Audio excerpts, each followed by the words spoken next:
Hello दोस्तों, welcome back to our channel. तो जैसा कि हमने पिछले एपिसोड में देखा था, मूचन ने बाई डोंग के भेजे हुए सभी वॉरियर्स को एक एक करके मारते हुए उन सभी को खत्म कर दिया था। और यहीं से नेक्स्ट एपिसोड की शुरुआत होती है, जहां मूचन के बाकी सभी साथी भी उसका पीछा करते हुए वहां पे पहुंच चुके थे। और उनमें से लिंगार तो आगे बढ़कर खुश होते हुए मूचन से कहती है कि शुक्र है तुम ठीक हो। पर सीनियर युआन वहां का नजारा देखकर चौंकते हुए बाई टियान से पूछती है, क्या इन सभी को तुमने अकेले मारा है? जिसमें मूचन भी स्माइल करते हुए हमें अपना सर हिलाता है, जो देखकर मूकई कहता है कि मैंने इसी तरह के 2 वॉरियर्स को रास्ते में भी मरा हुआ देखा था। तो इसका मतलब है कि तुमने अकेले ही 4 फ्यूजन ऑफ हेवन लेवल के लेट स्टेज के कल्टीवेटर्स को हराया है। जिसमें मूचन स्माइल करते हुए एक बार फिर से हमें अपना सर हिलाता है, जो देखकर मूकई हैरान होते हुए कहता है कि ऐसा कमाल का काम तो सीनियर युआन भी अकेले नहीं कर सकती। वाकई मानना पड़ेगा, तुम्हारा टैलेंट काफी ज्यादा अमेजिंग है। और मेरे ख्याल से तो अब तुम एक ऐसे पर्सन बन गए हो जिसे उसकी कल्टीवेशन के मुताबिक जज नहीं किया जा सकता। वहीं मूकई के साथ साथ सीनियर युआन भी वहाँ पे मूचन की तारीफ करते हुए कहती है, तुम्हें अपनी टीम में लेना वाकई मेरे एक अच्छा फैसला था। अपनी तारीफ सुनकर मूचन उन सभी से कहता है कि आप सभी को इस तरह से मेरी तारीफ करने की कोई जरूरत नहीं है, मैंने बस वही किया जो मुझे ठीक लगा। और ये कहकर मूचन अचानक की बात को चेंज करते हुए सीनियर युआन से पूछता है, क्या आप जानती हैं कि ये सभी लोग कौन थे? क्योंकि इन सभी की स्ट्रेंथ के मुताबिक तो मुझे इनका बैकग्राउंड कहीं से भी नॉर्मल दिखाई नहीं दे रहा। मूचन की ये बात सुनकर सीनियर युआन भी आगे बढ़ते हुए उन वॉरियर्स की बॉडी को चेक करने लगती है, जहाँ सीनियर युआन को उस वॉरियर की नेक के ऊपर एक ड्रैगन टैटू बना हुआ दिखाई देता है, जिसे देखते ही सीनियर युआन पहचान गए थे। और वो थोड़ी परेशान होते हुए कहती है कि ये सभी तो डीमन ड्रैगन पैलेस के वॉरियर्स थे। सीनियर युआन की ये बात सुनकर उनके बाकी सभी साथियों को भी वहाँ पे एक झटका लगता है। वहीं रेन सीनियर युआन से सवाल करते हुए पूछती है, क्या तुम श्योर हो कि ये सभी वॉरियर्स वाकई डीमन ड्रैगन पैलेस के वॉरियर्स हैं? जिस पे सीनियर युआन उसे जवाब देते हुए बताती है कि जब मैंने इनमें से पहले वॉरियर को मारा था तो उसके गर्दन पे भी यही ड्रैगन टैटू बना हुआ था। और ये ड्रैगन टैटू पूरे नॉर्दर्न हेवन कॉन्टिनेंट के अंदर डीमन ड्रैगन पैलेस को ही रिप्रेजेंट करता है। और इसका मतलब है कि अब हम सभी लोग डीमन ड्रैगन पैलेस की नजरों में आ चुके हैं। सीनियर युआन की ये बात सुनकर रेन भी परेशान होते हुए कहती है कि अगर सच में ऐसा है तो ये हमारे लिए बहुत ही ज्यादा खतरे की बात है, क्योंकि मैंने सुना है कि डीमन ड्रैगन पैलेस बहुत ही ज्यादा रूटलेस है। और अगर हम सभी लोग उनके टारगेट पे हैं तो वो हम सभी को खत्म करने में ज्यादा देर नहीं लगाएंगे। उन सभी की सारी बातें सुनकर मूचन उन सभी से सवाल करते हुए पूछता है कि आखिर ये डीमन ड्रैगन पैलेस है क्या? जिसपे सीनियर युआन मूचन और अपने बाकी सभी साथियों से कहती है, अभी के लिए जल्दी से निकलो यहाँ से, क्योंकि ये जगह अभी हमारे लिए बहुत ही ज्यादा खतरनाक है। और मैं तुम्हें रास्ते में ही डीमन ड्रैगन पैलेस के बारे में सब कुछ बता दूंगी। और अब हमें जितना जल्दी हो सके उस सुप्रीम टायर को ढूंढकर जल्द से जल्द यहाँ से निकलना होगा। ये कहकर सीनियर युआन अपने सभी साथियों को लेकर बहुत ही तेजी से वहाँ से आगे बढ़ जाती है। वहीं दूसरी तरफ हम बाई डोंग को देखते हैं, जिसे अपने सभी वॉरियर्स के लाइफ टोकन से पता चल चुका था कि उसके सभी वॉरियर्स मारे जा चुके हैं। और ये बात बाई डोंग को वहाँ पे काफी ज्यादा गुस्सा दिला रही थी। वो गुस्से से चलाते हुए कहता है कि ये सभी के सभी तो बेकार निकले। आखिर ये सभी लोग फ्यूजन ऑफ हेवन लेवल के लेट स्टेज पे होते हुए भी इन मामूली से डिसेबल्स को क्यों नहीं हरा पाए? और अभी बाई डोंग वहाँ पे इसी तरह से अपने वॉरियर्स के ऊपर गुस्सा कर ही रहा था कि तभी वो एल्डर वहाँ पे बाई डोंग के पास आते हुए उससे कहता है, यंग मास्टर अब ये सब सोचने का समय नहीं है, वो सुप्रीम टायर अब किसी भी वक्त अपीयर हो सकता है,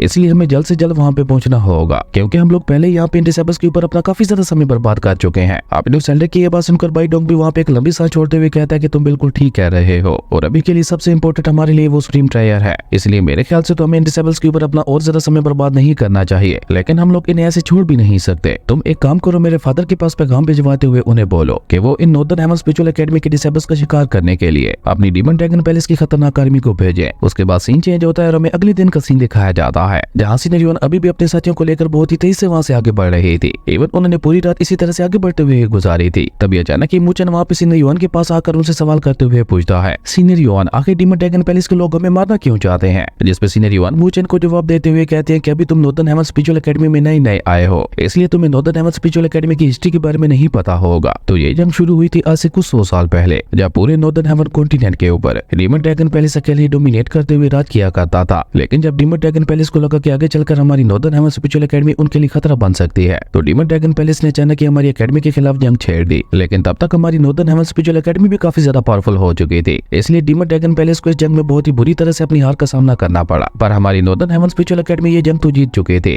लेकिन डीमन ड्रैगन पैलेस पूरी तरह से खत्म नहीं हुआ था। और तब से लेकर अब तक डीमन ड्रैगन पैलेस खुद को दोबारा पावरफुल बनाने की कोशिश कर रहा है, ताकि वो हमारी नॉर्दर्न हेवन स्पिरिचुअल एकेडमी से अपनी हार का बदला ले सके और दोबारा पहले की तरह अकेले इस पूरे नॉर्दर्न हेवन कॉन्टिनेंट के ऊपर राज कर सके। और इस सब के लिए डीमन ड्रैगन पैलेस पिछले न जाने कितने सालों से हमारी नॉर्दर्न हेवन स्पिरिचुअल एकेडमी के डिसेबल्स को मारते हुए आ रहा है, क्योंकि हमारी एकेडमी का जो भी डिसेबल मिशन के लिए बाहर जाता है तो डीमन ड्रैगन पैलेस उसे टारगेट करते हुए खत्म कर देता है। और डीमन ड्रैगन पैलेस का सबसे खतरनाक कल्टीवेटर है मू लोंगजी। मू लोंगजी बचपन से एक जीनियस कल्टीवेटर रहा है और अब तो वो और भी ज्यादा ताकतवर हो चुका है। और डीमन ड्रैगन पैलेस में से सबसे ज्यादा वही हमारी एकेडमी के डिसेबल्स के पीछे हाथ धो के पड़ा हुआ है। अब तक वो न जाने कितने ही हमारे एकेडमी के डिसेबल्स को मौत के घाट उतार चुका है। लेकिन फिर हमारी नॉर्दर्न हेवन स्पिरिचुअल एकेडमी में एंट्री हुई सीनियर शन की, जिन्होंने उल्टा डीमन ड्रैगन पैलेस के वॉरियर्स का ही शिकार करना शुरू कर दिया। और सीनियर शन के डर से अब मू लोंगजी डर के मारे कहीं जाके छुप गया है। है, इसलिए तो पिछले काफी कई सालों से हमारी नॉर्दर्न हेमन स्पिरिचुअल एकेडमी का कोई भी डिसेबल नहीं मरा और इस सब का श्रेय जाता है सीनियर शन को। अगर वो ना होते तो हमारी नॉर्दर्न हेमन स्पिरिचुअल एकेडमी के न जाने और कितने ज्यादा डिसेबल्स मारे जा चुके होते। सीनियर युआन की ये बात सुनकर मू चेन भी अपने मन में कहता है, सीनियर शन वाकई हेवनली रैंकिंग लिस्ट में नंबर 1 पे होना डिजर्व करते हैं, पर मैं ये जानने के लिए बहुत ही ज्यादा एक्साइटेड हूँ कि सीनियर शन ली ज़ोंग से कितने ज्यादा ताकतवर है। खैर उसके बाद वो सभी लोग इसी तरह से आपस में बातें करते हुए उस सुप्रीम टायर वाले एरिया के पास आ जाते हैं, जहाँ पहुंचकर सीनियर युआन अपने सभी साथियों को अलर्ट करते हुए कहती हैं कि यहाँ से हमारे मिशन वाला एरिया स्टार्ट हो रहा है, तो इसलिए तुम सभी के सभी केयरफुल रहना। जिस पे सीनियर युआन के बाकी सभी साथी भी सीरियस होते हुए हाँ में अपना सर हिलाते हैं और वो लोग दोबारा वहाँ से आगे बढ़ते हुए उस फॉरबिडन एरिया के बीचों बीच आ गए थे, जहाँ अपने सामने उनकी नजर एक सुप्रीम पैलेस के ऊपर पड़ती है और ये सुप्रीम एंशिएंट जगह वही थी जहाँ पे सुप्रीम लॉर्ड मरे थे और वहाँ पे सीनियर युआन और उनके साथियों के साथ साथ और भी काफी सारे लोग आए हुए थे, जिन्हें देखकर सीनियर युआन भी वहाँ पे चौंकते हुए कहती है कि मैंने ये नहीं सोचा था कि उस सुप्रीम टायर को हासिल करने के लिए यहाँ पे इतने सारे लोग आए हुए होंगे। खैर उन सभी को देखने के बाद सीनियर युआन वहाँ पे एक बार फिर से अपनी टीम को अलर्ट करते हुए कहती हैं कि तुम सभी होशियार रहना, अब वो सुप्रीम टायर यहाँ पे कभी भी अपीयर हो सकता है और हो सकता है उससे पहले हमें यहाँ पे द लेजेंडरी व्हाइट ड्रैगन भी देखने को मिले, क्योंकि उस व्हाइट ड्रैगन को ही सुप्रीम लॉर्ड कहा जाता था और उनके बारे में ये भी कहा जाता है कि सुप्रीम लॉर्ड यहीं पे मरे थे और यहाँ पे उनके सुप्रीम टायर्स मौजूद हैं। और अभी सीनियर युआन वहाँ पे अपनी टीम को ये सब बता ही रही थी कि तभी वहाँ पे बाइट डोंग भी अपनी आर्मी लेकर पहुंच जाता है, जो सीनियर युआन और उनकी टीम को वहाँ देखकर टोंट करते हुए कहता है, मैंने ये नहीं सोचा था कि तुम लोग भी सुप्रीम टायर को हासिल करने में इंटरेस्टेड होगे। बाइट डोंग को वहाँ देखकर मू चेन कहता है ये तो वही व्हाइट ड्रैगन वाला यंग मास्टर है। मू चेन की ये बात सुनकर लिंगार भी उसे देखकर वहाँ पे बुरा सा मुंह बनाते हुए कहती है, ये घटिया यंग मास्टर हमें तंग करने के लिए यहाँ पे पहुंच गया। अब सीनियर युआन और उनकी टीम की बातों से साफ साफ पता चल रहा था कि अभी तक उन लोगों को ये नहीं पता था कि बाइट डोंग व्हाइट ड्रैगन सिटी का नहीं बल्कि डीमन ड्रैगन पैलेस का यंग मास्टर है। वहीं बाइट डोंग की ये बात सुनकर सीनियर युआन उसे वहाँ पे सीधा सीधा जवाब देते हुए कहती है कि हमें व्हाइट ड्रैगन सिटी से इस टायर के बारे में पता चला था कि आज ये सुप्रीम टायर यहाँ पे अपीयर होने वाला है, इसलिए हम लोग भी यहाँ पे अपना लक आजमाने के लिए आ गए। सीनियर युआन की ये बात सुनकर बाइट डोंग वहाँ पे उनका मजाक उड़ाते हुए कहता है, तुम लोग मेरे होते हुए अपना लक आजमाने की बात कर रहे हो, मुझे लगता है तुम लोग अपने लक को लेकर कुछ ज्यादा ही कॉन्फिडेंट हो, पर कोई बात नहीं, मैं अभी तुम सभी के कॉन्फिडेंट को तोड़ते हुए चकनाचूर कर दूंगा, क्योंकि वो सुप्रीम टायर सिर्फ और सिर्फ मेरा होने वाला है। बाइट डोंग की ये बात सुनकर सीनियर युआन और उनकी टीम में से वहाँ पे उसे कोई भी जवाब नहीं देता और उल्टा मू चेन ने तो उसे वहाँ पे देखते हुए अपना मुंह ही फेर लिया था, जो देखकर बाइट डोंग को वहाँ पे काफी ज्यादा गुस्सा आता है, लेकिन उस एल्डर ने वहाँ पे बाइट डोंग को रोक लिया था और तभी अचानक वहाँ की पूरी जगह हिलने लगती है, जो देखकर वहाँ पे मौजूद सभी लोग सुप्रीम टायर को लेकर और भी ज्यादा एक्साइटेड हो गए थे, क्योंकि ये सुप्रीम टायर के अपीयर होने की ही निशानी थी। और तभी अचानक ही वहाँ पे उनके सामने बने हुए पूल में से बहुत ही ज्यादा स्मोक रिलीज होने लगती है और उस स्मोक में से वहाँ पे एक बहुत बड़ा व्हाइट स्पिरिचुअल ड्रैगन बाहर आता है और असल में ये व्हाइट स्पिरिचुअल ड्रैगन ही सुप्रीम लॉर्ड था, जिसे वहाँ पे मौजूद सभी लोग बहुत ही एक्साइटेड होते हुए देख रहे थे। और तभी अचानक ही वो स्पिरिचुअल ड्रैगन वहाँ पे काफी जोर से रोर करता है और उसकी रोर में इतनी ज्यादा पावर थी कि वहाँ की जगह एक बार फिर से हिलने लगी थी और उसी के साथ साथ वहाँ पे सुप्रीम लॉर्ड के चारों तरफ बने हुए पिलर्स में भी धीरे धीरे कुछ पैटर्न्स बनने लगे थे और जैसे वो पैटर्न्स वहाँ पे बनकर कंप्लीट होते हैं तो वो व्हाइट स्पिरिचुअल ड्रैगन वहाँ पे एनर्जी का रूप लेते हुए दोबारा वहाँ पे उस पूल के अंदर चला जाता है। वहीं उन पैटर्न्स में से एनर्जी निकलकर उस पूल के अंदर बने हुए पिलर्स के ऊपर गिरने लगती है, जिसकी वजह से वहाँ पे उन पूल वाले पिलर्स में भी एक एक करके पैटर्न्स बनने लगे थे और वो सभी पैटर्न्स वहाँ पे ऊपर हवा में उठते हुए एक फॉर्मेशन का रूप लेने लगते हैं, जो कि वहाँ पे मौजूद सभी लोग बहुत ही गौर से देख रहे थे, क्योंकि ऐसा कमाल का नजारा बार बार देखने को नहीं मिलता। खैर देखते ही देखते वो फॉर्मेशन वहाँ पे पूरी हो जाती है, जिसके बाद वहाँ पे उस फॉर्मेशन से एनर्जी निकलते हुए नीचे पूल में गिरने लगती है और जैसे ही उस फॉर्मेशन से एनर्जी निकलकर नीचे पूल में जाती है तो देखते ही देखते वहाँ पे उस पूल के बीचों बीच एक पोर्टल ओपन हो गया था, जो कि सुप्रीम टायर तक जाने का एक रास्ता था। और जैसे ही वो पोर्टल वहाँ पे बनकर कंप्लीट होता है तो वहाँ पे मौजूद सभी लोग और ज्यादा देर न करते हुए जल्दी से उस पोर्टल की तरफ दौड़ लगा देते हैं और देखते ही देखते वो सभी लोग वहाँ पे उस पोर्टल के अंदर चले गए थे। वहीं बाइट डोंग वहाँ पे मू चेन को देखते हुए गुस्से से अपने मन में कहता है, लड़के मैं उस पोर्टल के दूसरी तरफ तुम्हारा वेट करूंगा और मैं देखता हूँ कि वहाँ तुम्हें बचाने के लिए कौन आता है। बाइट डोंग ये सारी बातें सोच तो अपने मन में रहा था, लेकिन अचानक ही मू चेन भी वहाँ पे गुस्से से उसकी तरफ देखने लगता है, जैसे उसे बाइट डोंग की ये सारी बातें सुनाई दे रही हो। खैर उसके बाद बाइट डोंग भी अपनी डीमन ड्रैगन पैलेस की आर्मी को लेकर सीधा वहाँ से उस पोर्टल के अंदर चला जाता है, जो देखकर सीनियर युआन वहाँ पे एक बार फिर से अपनी टीम को अलर्ट करते हुए कहती हैं कि तुम सभी की सभी केयरफुल रहना, हम लोग नहीं जानते कि उस पोर्टल की दूसरी तरफ क्या होने वाला है, पर मैं तुम लोगों को इतना बता सकती हूँ कि वो जगह चारों तरफ से खतरे से भरी हुई होगी, क्योंकि सुप्रीम लॉर्ड के पीछे उनके छोड़े हुए सुप्रीम टायर्स को हासिल करना हमारे लिए इतना ज्यादा भी आसान नहीं होने वाला। और ये कहकर सीनियर युआन भी अपनी टीम के साथ उस पोर्टल के अंदर चली जाती है। खैर उसके बाद सीन चेंज होता है, हमें एक फ्लेम लावा वाली जगह का सीन दिखाया जाता है, जहाँ अचानक एक पोर्टल से होते हुए मू चेन भी वहाँ पे पहुंच जाता है और यहाँ पे मू चेन की टीम में से कोई भी उसके साथ नहीं था, जिसका मतलब था कि उस पोर्टल ने उन सभी को अलग अलग जगहों पे भेजा था। वहीं मू चेन भी उस जगह को काफी गौर से देखते हुए अपने मन में कहता है, मुझे लगता है उस पोर्टल ने हर एक कल्टीवेटर की पावर के हिसाब से उन सभी को अलग अलग जगहों पे भेजा है, ताकि वो सभी लोग अपने पावर लेवल के मुताबिक अपने सामने आने वाली मुसीबतों का सामना कर सके। और मैं उम्मीद करता हूँ जैसा मैं सोच रहा हूँ ये जगह वैसी ही होगी। और ये कहकर मू चेन वहाँ पे इधर उधर देखते हुए खुद से ही कहता है, मुझे लगता है मुझे इस जगह को एक्सप्लोर करने के लिए इसकी और डेप्थ के अंदर जाना होगा और हो सकता है इस जगह की डेप्थ में मुझे अपना कोई टीम मेंबर भी मिल जाए। ये सोच सोचकर जैसे ही मूचन वहाँ से जाने लगता है तो अचानक ही जिनी उसे वहाँ पे रोकते हुए कहती है, मूचन रुको, यहाँ पे चारों तरफ फ्लेम स्पिरिचुअल लोटस फैले हुए हैं, जिनकी फ्लेम मुझे कोई नॉर्मल फ्लेम नहीं लग रही, और ये फ्लेम स्पिरिचुअल लोटस भी कोई नॉर्मल फ्लेम स्पिरिचुअल लोटस नहीं है, बल्कि ये सभी की सभी ग्रो करते हुए फ्लेम इमोर्टल लोटस बन चुके हैं। और अगर हम इनमें से किसी एक भी फ्लेम स्पिरिचुअल लोटस को हासिल कर लेते हैं तो ये हम दोनों की जीनो फ्लेम के लिए बहुत ज्यादा फायदेमंद होगा। फ्लेम इमोर्टल लोटस का नाम सुनकर तो मूचन भी वहाँ पे काफी ज्यादा खुश हो गया था, और वो खुश होते हुए अपने मन में कहता है कि इस फ्लेम इमोर्टल लोटस को एक्सप्लोर करना वाकई मेरे लिए काफी ज्यादा फायदेमंद हो सकता है। और अभी मूचन वहाँ पे ये सब सोच ही रहा था कि तभी उसकी नजर वहाँ पे कल्टीवेटर के ऊपर पड़ती है, जो कि वहाँ पे मूचन की तरह उन फ्लेम स्पिरिचुअल लोटस को देखकर बहुत ज्यादा खुश हो गया था। और वो कल्टीवेटर वहाँ पे एक्साइटेड होते हुए कहता है कि ये फ्लेम स्पिरिचुअल लोटस किसी सुप्रीम टायर से कम नहीं है, मेरा यहाँ आना वाकई सही फैसला था।